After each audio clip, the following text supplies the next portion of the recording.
Bismillahirrahmanirrahim. Assalamualaikum warahmatullahi wabarakatuh dan salam sejahtera. Kembali bersama saya Subhan Yusuf di channel Rakyatku TV.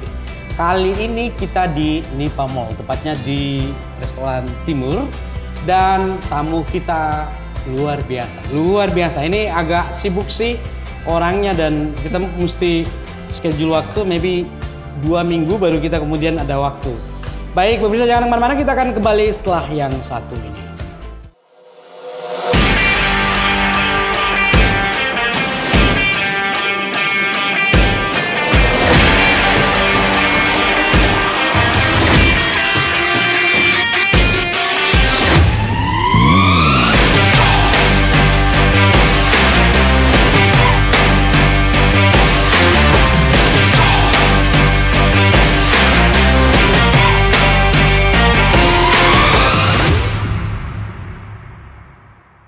Pemirsa Rakyatku TV dimanapun Anda berada, sebelum saya menyapa beliau, saya akan memperkenalkan siapa tamu kita yang luar biasa.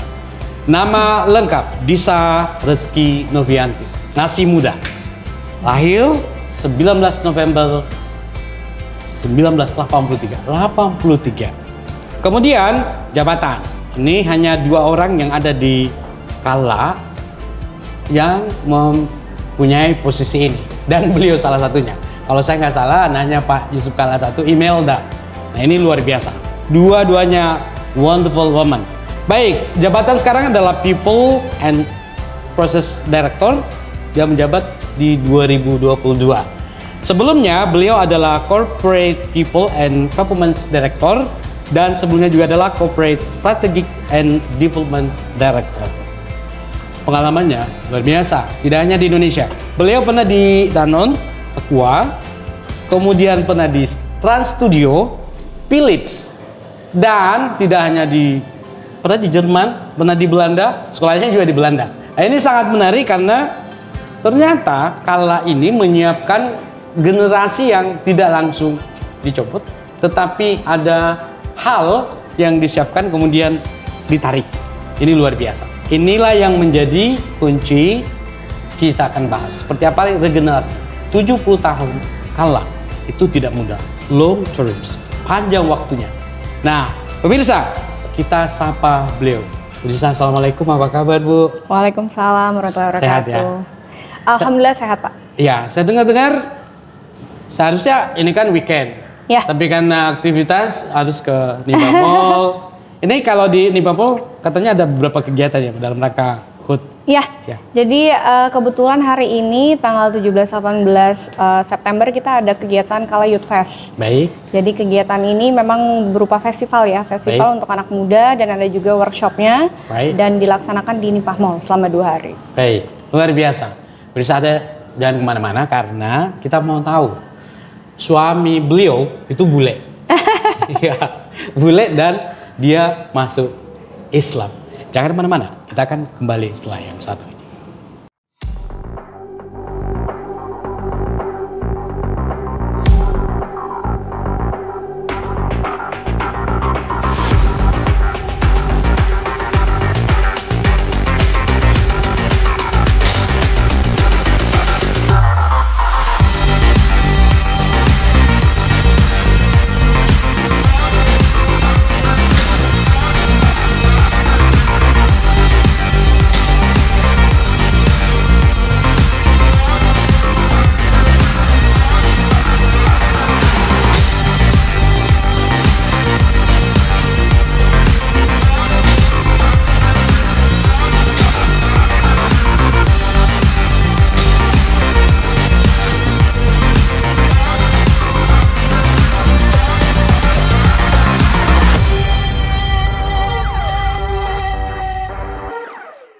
Pemirsa Rakyatku TV, sangat menarik, benar-benar menarik karena ini jarang terjadi. Wonderful woman. Saya tidak berlebihan kalau saya sampaikan seperti itu karena beliau benar-benar mandiri, kuliah di UI, lanjut ke Belanda dan menemukan suami orang Jerman. Nah, kita mau gali sebenarnya, gimana sih kisah cinta Bu Disa dengan Christopher Jansen yang sekarang jadi suaminya dan sudah dikaruniai 2 buah hati. Bu Budisa, cerita dong perjalanannya. Mulai dulu dari UI-nya. Ya. Silakan. Jadi saya lulus S1 itu dari UI. UI ekonomi ya. Jurusan ekonomi manajemen. Nah, kemudian setelah lulus saya berkarir dulu di Danone. Waktu itu masuk sebagai manajemen trainee, kemudian setelah lulus jadi manajemen trainee menjadi asisten brand manager untuk brand Aqua. Kemudian setelah 2 tahun kurang lebih diajak Bu Ima waktu itu, karena kan ada project Trans Studio ya yang kita kerjasama dengan Trans yang waktu itu dibuka di Makassar, pertama kalinya indoor theme park. Nah, waktu itu diajak join. Oke, kemudian akhirnya keluar dari Danone, kembali ke Makassar, join di Trans Studio mulai dari tahap project planning sampai akhirnya launching. Itu di situ kayaknya kurang lebih juga sekitar 2 tahun. 2 tahun juga. Nah, setelah itu saya memutuskan untuk mengambil kuliah lagi. Jadi melanjutkan MBA, mengambil MBA di Belanda di Erasmus University. Erasmus University. Nah, di situ pertemuannya dengan lanjut. Di situ bertemulah dengan suami. Jadi suami kebetulan juga sama-sama mahasiswa mengambil MBA juga, teman sekelas. Suami orang Jerman. Ini Cinlok sebenarnya. Cinlok. Ini alokasi. Ya gitulah. Jadi karena sering bertemu, akhirnya ya udah. Kemudian berlanjut ya akhirnya sampai menikah. Nah, tapi setelah saya lulus, sebenarnya saya nggak balik dulu tuh ke Indonesia. Jadi sempat berkarir dulu di luar. Jadi sempat di Philips, waktu itu headquarternya kan memang di Belanda. Jadi saya join di headquarternya di Belanda, waktu itu sebagai market research manager untuk global. Kemudian di situ sekitar 1 tahunan, kemudian pindah ke Jerman. Di sana join dengan JSP. JSP itu perusahaan Jepang sebenarnya, tapi dia sudah global. Jadi saya waktu itu join untuk handle pricing manager untuk region EMEA. EMEA itu Europe dan Middle East. Gitu. Jadi setelah itu baru diajak balik ke Indonesia untuk bergabung kembali dengan Kalago. Dan suami sebenarnya dari Jerman. Iya. Kemudian dia kan masih Kristen. Iya. Terus meyakinkan how to make bagaimana meyakinkan untuk kemudian ini luar biasa loh Bu, bisa tabe. Ya, orang Makassar bilang tabe karena ini hal yang kalau orang bisa dalam agama kita kan mengislamkan satu orang itu pahalanya luar biasa. Bagaimana meyakinkan? Susah gampang. Jadi waktu itu memang prosesnya agak panjang ya. Sempat juga waktu itu mengajak konsultasi dengan memang ada yang namanya ketua mualaf. Di Jakarta. Ini menarik nih. Saya lupa namanya siapa ya. Waktu itu dia juga mantan pastor. Gitu. Jadi mantan pendeta, kemudian dia mualaf dan akhirnya membentuk organisasi Mualaf Indonesia atau apa saya lupa namanya. Memang ada. Iya, nah itu waktu itu sempat diskusi tuh pas kebetulan suami saya sebelum menikah sempat ke Indonesia, diajak bertemu, ya udah disitulah mulai akhirnya terbuka, akhirnya bersedia untuk convert menjadi mualaf. Dan sekarang sang suami menetap di Indonesia ya? Iya, sekarang kita semuanya pindah ke Indonesia. Jadi sebelum menikah sebenarnya sudah, menikah dulu, kemudian sempat waktu itu kembali ke Jerman selama 6 bulan, kemudian baru kita memutuskan untuk pindah ke Makassar sampai sekarang. Itu kurang lebih 6 tahun yang lalu. 6 tahun yang lalu. Dan sekarang sudah dikaruniai dua buah putri. Pemirsa, saya mau sampaikan bahwa memang betul rezeki, jodoh, ya kan, dan kematian itu tidak ada yang tahu. Jadi seperti contohnya Budisa, ya dari Kala, siapa yang tidak kenal Kala di Sulawesi Selatan pada umumnya Indonesia malah. Tapi kemudian karena proses pendidikan dan akhirnya menemukan jodoh dari luar. Pemirsa, jangan kemana-mana, kita akan kembali setelah yang satu ini.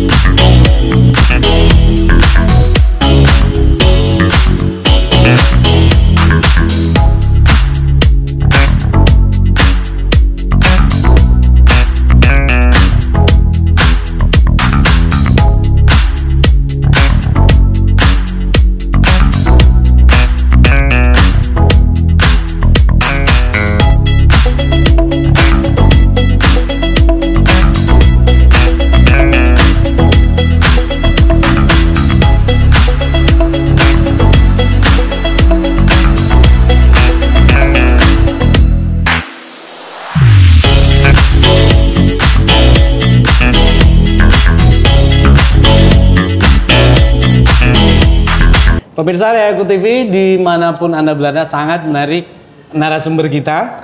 Bukan hanya beliau smart, kemudian orang bilang gesit, tapi juga punya pengalaman yang bisa menjadi inspirasi buat kita. Sekedar informasi bahwa di tahun 2019,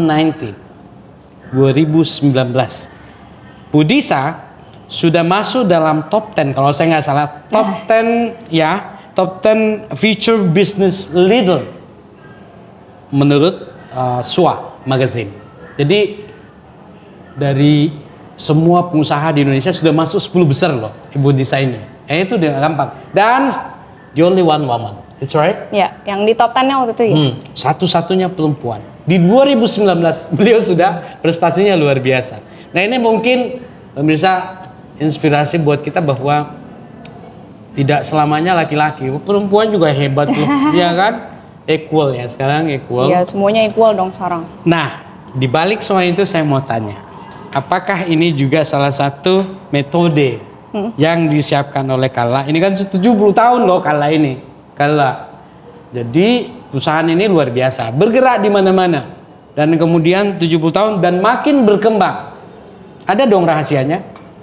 Nah, kita mau tanya Bu Disa, apa sih sebenarnya kunci dari Kala sehingga 70 tahun sekarang? Dan kita berharap 700 tahun, 7000 tahun, dan sampai kemudian selanjutnya. Please, regenerasi pasti.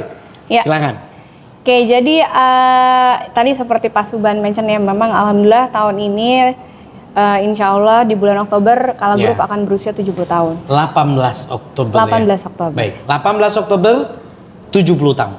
Nah, kalau ditanya rahasianya apa kenapa bisa survive, kita juga kemarin internal berdiskusi apa ya sebenarnya kenapa ya kita bisa survive alhamdulillah sampai 70 tahun karena tidak banyak perusahaan lokal yang bisa berusia sepanjang ini, apalagi dari Indonesia Timur. Baik.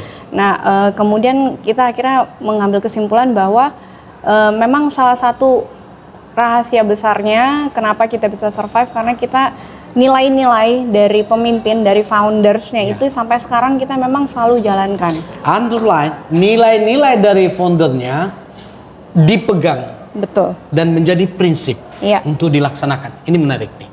Baik, nilai-nilai seperti apa yang kemudian bisa itu menjadi yang lain-lain ya, please. Ya, jadi nilai-nilainya itu memang kita sering sebut sebagai KALA, jadi KALLA. Baik. Jadi K-nya itu kerja ibadah.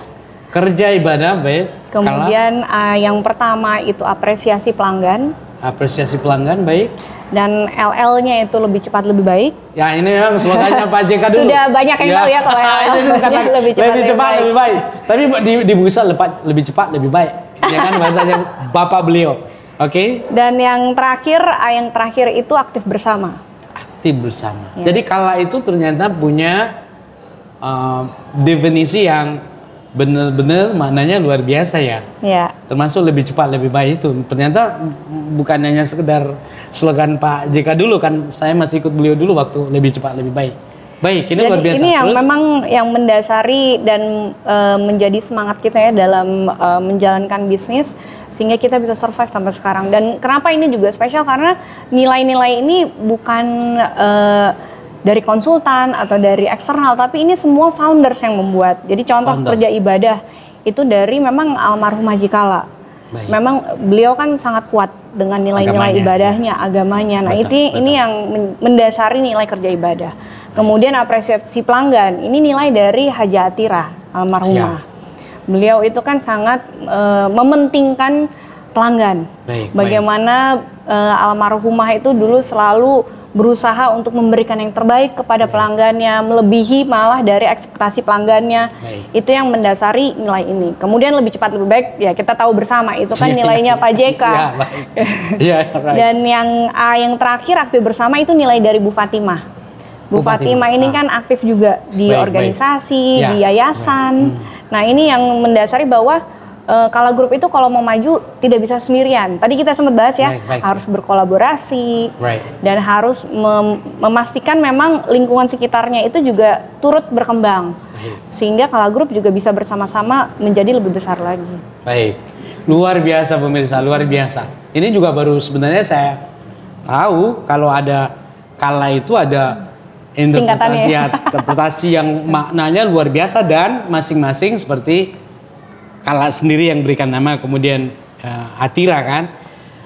Perlu diketahui bahwa Yusuf Kala itu punya bapak namanya Haji Kala dan ibunya Atira. Saya tahu benar waktu kampanye dulu saya ikut, pesawatnya JK itu namanya Atira, jadi tahu kan. Kemana-mana kampanye pesawat pribadinya itu namanya Atira. Dan disitulah saya kenal bahwa keluarga ini memang luar biasa. Dan ada juga lebih cepat lebih baik Pak JK, dan kemudian ada Ibu Fatima di balik juga itu semua. Luar biasa. Inilah mungkin salah satu. Tapi kita akan masih gali apa sih yang lainnya. Karena tidak hanya itu kan, kalau hanya sekedar konsep, ada generasi seperti Budisa, ada Imelda, ada Solihin, ya kan? Budisa jangan kemana-mana, kita akan kembali setelah yang satu ini.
on the TV.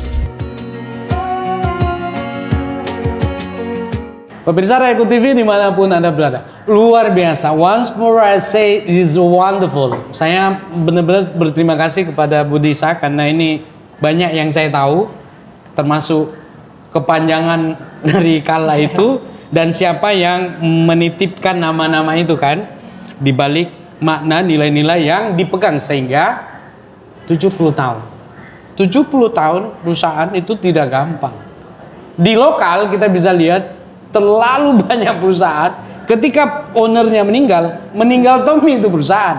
Nah, ini buat inspirasi bagi kita, terutama kaula muda, entrepreneur yang muda. Ini tempat kita belajar nih. Kenapa sampai Kala bisa berusia 70 tahun? Apa yang menjadi kuncinya? Nah, beliau ini salah satu direktur yang bisa menjelaskan seperti apa. Tadi sudah disampaikan, tetapi menurut saya masih ada di balik itu. Terutama kan the man behind the gun. Ya pasti kan ada generasi-generasinya. Solihin misalkan, Budisa, Imelda dan lain-lain. Ini kan sosok-sosok luar biasa di balik itu kan. Ini generasi ketiga ya? Ya. Oke, bisa dijelaskan Mbak sedikit, please. Ya. Budisa. Thank you Pak. Jadi memang saat ini yang menjadi director di Kala Group ini dari keluarga itu ada beberapa. Jadi tadi sudah Pak Suban mention kan, presidir kita ada Pak Solihin. Baik. Kemudian Bu Imelda saat ini menjabat sebagai Corporate Finance Director. Baik. Kemudian saya sendiri sebagai People and Process. Nah kita ini bertiga memang dari generasi ketiga. Kalau dari keluarga. Ya. Tapi kalau dari pimpinan leader Kala Group sebenarnya generasi keempat. Karena pertama kan Pak Haji Kala. Betul. Kemudian Pak Yusuf, Pak JK. Nah, sebenarnya kan setelah itu ada Bu Ima. Ya, benar. Jadi Pak JK, Bu Ima kan masih generasi kedua. Ya. Tapi 2 orang yang memimpin. Nah, sekarang baru masuk ke leader yang keempat, tapi di keluarga sebenarnya generasi ketiga. Generasi ketiga loh sekarang nih. Oke. Gitu. Right. Nah, kalau ditanya tadi apa rahasia kenapa kita bisa survive, memang betul selain nilai-nilai yang penting juga adalah bagaimana kita melakukan regenerasi di dalam perusahaan tersebut. Ini perlu, tapi saya potong, ini perlu di-underline. Ternyata regenerasi dalam perusahaan itu sangat penting. Dan ini di Kala, ini masuk generasi ketiga. Ini luar biasa. Dan orang-orangnya hebat-hebat. Tidak gampang sih menemukan beliau seperti ini. Terus yang lain? yang mungkin bisa dibagi ke pemirsa kita, please? Jadi memang saat ini contohnya misalnya saya Bu Eda, Pak Hin, memang terutama misalnya saya cerita tentang Pak Hin dan Bu Eda. Beliau ini berdua memang dari dulu sudah diminta untuk bergabung dengan Kala Group dan mereka posisinya juga nggak langsung seperti sekarang gitu. Ketika mereka mulai ada prosesnya. Jadi seperti Bu Ima juga dulu, setahu saya ketika beliau pertama kali bergabung dengan Kala Group itu pertama dari level bawah dulu. Jadi dari level operation atau dari level keuangan gitu kan, staf keuangan. Setelah itu baru perlahan-lahan naik. Jadi ketika mereka semua sudah paham betul tentang bisnisnya, kemudian mereka baru diberikan kepercayaan lebih untuk memimpin posisi yang lebih tinggi. Gitu. Ini sebenarnya kaderisasi sebelum. Kaderisasi, betul. Termasuk Budi Salam itu harus dilempar kemana-mana dulu. Nah kalau saya sebenarnya dilemparnya keluar tadi seperti Pak Suban bilang. Jadi saya memang ketika ketika bergabung dengan Kala Group 6 tahun yang lalu itu sudah di posisi di holding. Jadi secara struktur kan kita ada holdingnya yang bertugas memang untuk melakukan strategi, policy, evaluasi semua di atas. Dan bisnis unit bisnisnya itu di bawahnya holding. Nah saya ketika join itu memang langsung di holding karena saya sudah pernah di luar. Tadi kan sudah saya jelaskan ya, saya pernah ada di Danone, Philips, Trans Studio, kemudian JSP. Jadi sudah pernah merasakan bagaimana bekerja di perusahaan luar, dari bawah juga kan saya jalani. Nah, jadi ketika saya join dengan Kala Group, saya sudah langsung diminta untuk gabungnya di holding. Nah, tapi kalau misalnya contoh yang tadi, Pak Hin, Bu Eda, mereka semua dimulai dari operation. Luar biasa. Ternyata kaderisasi menjadi salah satu kuncinya. Betul. Ya kalau punya, nanti besok-besok ada orang kaya langsung dia ambil anaknya direktur, ini mungkin ciri-ciri kolaps ya. Tapi kalau seperti yang diterapkan di Kala, menerapkan kaderisasi seperti Budisa yang harus keluar kemana-mana, kemudian Pak Solihin, Bu Melda misalkan, yang mulai dari bawah, ini sebenarnya kuncinya juga ya. Terus apalagi dong yang menjadi rahasia yang bisa dibagi ke pemirsa kita? Nah ini juga yang gampang loh. Nah ini juga yang kita coba terapkan untuk generasi berikutnya mungkin Pak Suban. Jadi sekarang kita kan generasi ketiga. Nah ini sudah ada generasi keempat sebenarnya di keluarga. Luar biasa. Jadi contoh dari cucu-cucunya Pak JK kan sekarang sudah ada beberapa yang sudah lulus kuliah. Nah itu yang akhirnya kita ajak untuk bergabung di perusahaan. Dan harus mulai dari bawah. Dan mulai dari bawah. Itu aturan yang tidak tertulis ya. Kalau dalam politik disebut patsun. Jadi ada kebiasaan yang tidak tertulis, tetapi itu dilakukan. Kira-kira begitu ya? Iya. Jadi sekarang sih baru ada satu memang generasi keempat. Karena memang generasi keempat belum terlalu banyak yang sudah lulus kuliah ya. Tapi sekarang sudah ada satu yang masuk ke dalam Kala Group. Dan itu juga kita memang berikan dia project-project ya memang yang masih di bawah. Karena dengan tujuan, karena kan mentalitas ya itu juga penting. Mentalitas, benar. Betul, bukan hanya knowledge, karena kan teori gampang kita dapatkan di kampus, tapi begitu masuk ke dalam dunia kerja itu kan berbeda. Gitu. Bagaimana mereka berinteraksi dengan orang lain, bagaimana mereka memimpin tim, menghadapi masalah-masalah, nah itu harus ditempa dulu tuh dari bawah. Luar biasa, luar biasa. Banyak ilmu yang kita bisa petik. Dan ini barangkali bukan hanya generasi muda, tapi mungkin yang punya perusahaan untuk mengembangkan anak-anaknya, ya tirulah seperti Kala. Ini paling tidak amal kita dapatkan ya, kita bisa berbagi. Pemirsa jangan kemana-mana, kita akan kembali setelah yang satu ini.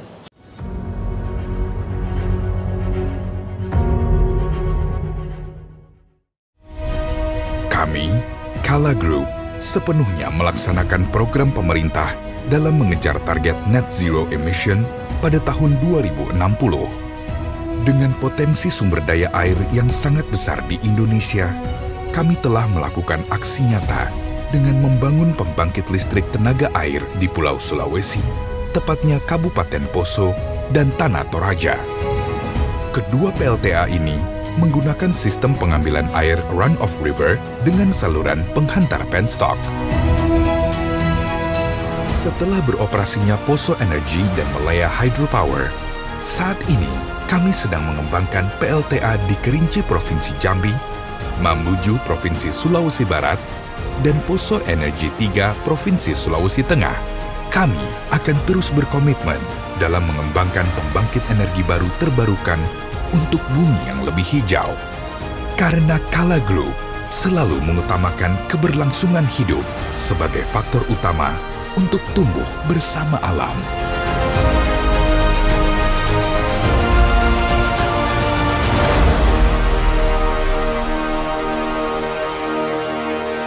Pemirsa Rayaku TV dimanapun Anda berada, makin menarik apa yang kita bahas, makin banyak juga ilmu yang kita bisa dapatkan, terutama rahasia ini sudah rahasia disampaikan oleh Bu Disa terkait dengan 70 tahun. Sekali lagi 70 tahun itu panjang loh bos.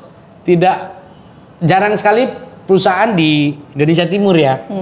Makanya kita mesti belajar ke mereka yang sukses. Mungkin 70 tahun, 700 tahun, 7.000 tahun ke depan dan selamanya. Itu karena mereka punya key, punya kunci.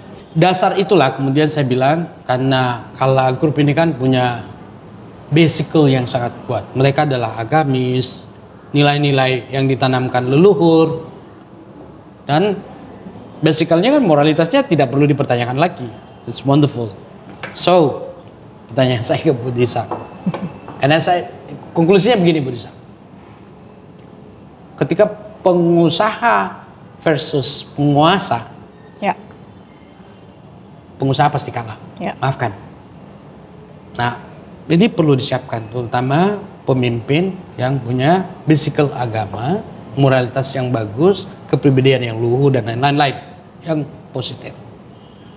Di Kala ada enggak yang disiapkan seperti itu? Tabe, karena kalau isi tas kan teman-teman di Kala punya itu.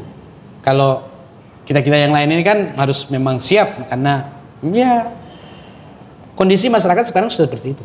Ya. Dan ini maafkan, ini pribadi sih sebenarnya karena saya prihatin ada anggota dewan yang lain-lain, korupsi apa semua kan di mana-mana. Ini penting untuk menjadi underline. Nah, ini titipan pertanyaan saya. Ada enggak persiapan juga disiapkan Kala ini untuk regenerasi ke depan? Please, Bu Disa, Tabe. Pertanyaannya sulit nih Pak Subhan. Jadi kalau ditanya ada nggak di keluarga ya yang sudah disiapkan untuk masuk ke dalam politik, ya saat ini sih memang di generasi ketiga ada beberapa yang memang sudah terlihat aktif. Aktif. Ya, aktif. Ya. Jadi sudah menjadi misalnya anggota dewan, kemudian ada juga yang menjadi ketua organisasi. Baik adalah organisasi-organisasi memang yang sudah skalanya nasional. Tapi itu memang berkembang secara alami ya. Secara ini alami. Ya. Tidak ada yang dipersiapkan bahwa ini ya, nanti. Nah itu memang yang kalau tadi pertanyaan Pak Subhan, apakah spesial dipersiapkan? Memang nggak ada. Tapi ada. Secara alami tumbuh. Ya, secara alami memang karena mereka suka berorganisasi. Dan mungkin terpanggil ya mereka aktif di publik. Nah itu mereka akhirnya turun. Tapi memang betul figur Pak JK itu selalu menjadi sentral di dalam generasi ketiga ini yang mulai aktif mungkin untuk masuk ke dalam dunia politik. Jadi Pak JK ini selalu memang menjadi mentor. Gitu. Jadi untuk generasi ketiga yang memang memutuskan untuk masuk, itu mereka selalu meminta nasihat, meminta petunjuk kepada Pak JK untuk bisa memberikan guidance kepada mereka. Gitu. Nah itu memang tutor yang ya luar biasa. Ini kan ke-70 tahun. 18 Oktober 2022 mendatang akan menjadi 70 tahun usia Kala. Ya. Nah, yang terakhir pertanyaannya barangkali Bu Disa, tapi harapan tak ke depan dan mungkin mimpi-mimpi yang akan dilakukan, please. Ya. Thank you Pak. Jadi harapan saya sih untuk Kala Group ya, di usia yang alhamdulillah tahun ini insya Allah bisa mencapai 70 tahun dan kedepannya ya Kala Group ini bisa jauh lebih berkembang lagi dan bukan hanya di skop Indonesia Timur. Tapi yang selalu ingin kita jadikan tujuan itu adalah Kala Group ini harus bisa besar di lingkup nasional. Gitu, dan bahkan kedepannya lagi mungkin bisa global. Mendunia. Iya betul, bisa mendunia. Dan kalau dari saat ini memang ada beberapa portfolio bisnis yang sedang kita kembangkan. dibuat dan mungkin yang sedikit baik. share. Iya, jadi mungkin yang sudah sering terdengar dan sudah dikenal kan mungkin otomotif ya. Otomotif, construction, property, kemudian education ya. Nah, ini yang ada satu portfolio bisnis sebenarnya energi yang ini yang sedang kita kembangkan, tapi energi yang terbarukan.